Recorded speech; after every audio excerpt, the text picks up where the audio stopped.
ایک पुरानी हकायत है, किसी बादशाह ने कांच के नकली हीरे और असली हीरे एक थैली में डाले और ऐलान किया कि क्या कोई शख्स कांच के नकली हीरो को असली हीरो से अलग कर सकता है।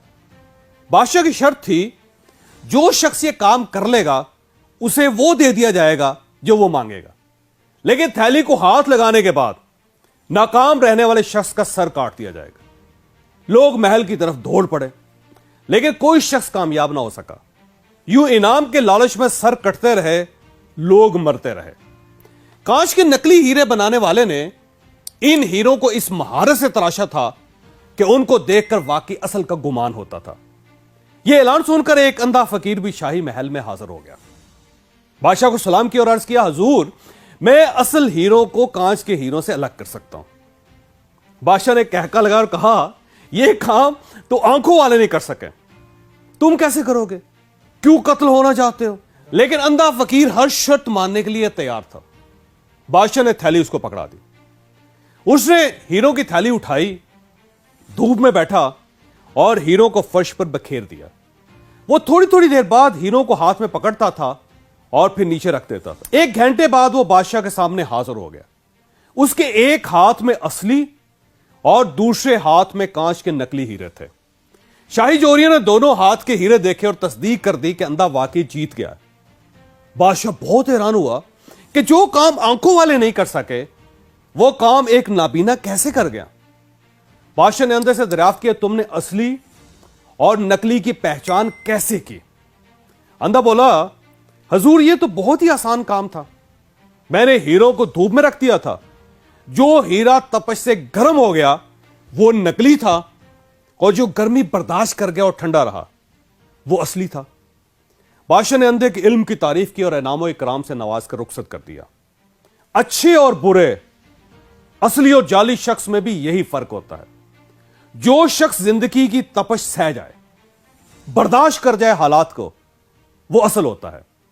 आप जब तक अपनी बर्दाश्त नहीं बढ़ाते, आप यकीन करें कि उस वक्त तक जिंदगी में आप आगे नहीं बढ़ते। इशफाक अहमद साहब फरमाया करते थे, जिस तरह चाय की अच्छी पत्ती का अंदाजा गर्म पानी में गिरने के बाद होता है, बिल्कुल उसी तरह अच्छे इंसान का पता मुश्किल हालात के दौरान होता है। यह जितना बर्दाश्त करता जाता है, यह उतना ही अच्छा होता चला जाता है। मैंने किसी किताब में टॉल्स्टॉय का एक वाकया पढ़ा था। वो दुनिया का मशहूर तरीन राइटर था, पूरा रशिया उसका फैन था। वो किसी जगह जा रहा था, अचानक एक शख्स उससे टकराया और उसे बुरा भला कहने लगा। टॉल्स्टॉय आराम से सुनता रहा। वो शख्स उसे गालियां दे देकर थक गया, हफ गया। तो टॉल्स्टॉय ने उसे बताया कि मेरा नाम ल्यू टॉल्स्टॉय है और मैं आपसे माजरत चाहता हूं।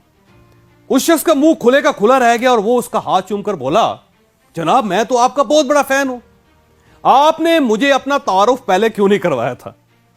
टॉल्स्टॉय ने हंसकर जवाब दिया, मैं आपको अपना तारुफ कैसे करवाता, क्योंकि जब से आप मिले हैं आप मुसलसल अपना तारुफ करवा रहे हैं। हमारी बर्दाश्त में हमारा तारुफ होती है, और यह वो तारुफ है जो शीशे के नकली हीरे को असली हीरे से अलग करता है।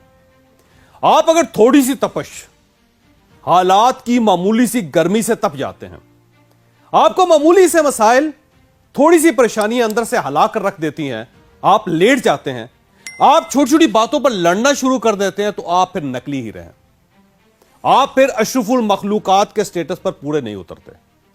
और आप अगर हालात, मुश्किलात, मुसीबतों और फिक्रों के गर्म सूरजों के बावजूद ठंडे रहते हैं, आप अगर पिघलते नहीं हैं, तो फिर आप असली हीरे हैं। आप फिर इंसान कहलाने के काबिल हैं। चाहे मेरे दोस्तों, मेरे भाइयों, अगर तरक्की करना चाहते हो, आप अगर जिंदगी में आगे बढ़ना चाहते हैं, तो फिर आप अपनी बर्दाश्त बढ़ाएं। आप फिर लोगों और हालात को बर्दाश्त करना सीखें। आप बाहर की गर्मी को अपने अंदर के इंसान तक ना जाने दें। आप यकीन करें, आप दूर तक जाएंगे और कोई शख्स आपका रास्ता नहीं रोक सकेगा। और आप यह भी याद रखिए, आप में अगर बर्दाश्त नहीं है, तो आप फिर तरक्की नहीं कर सकते, वो आप कुछ भी कर लें।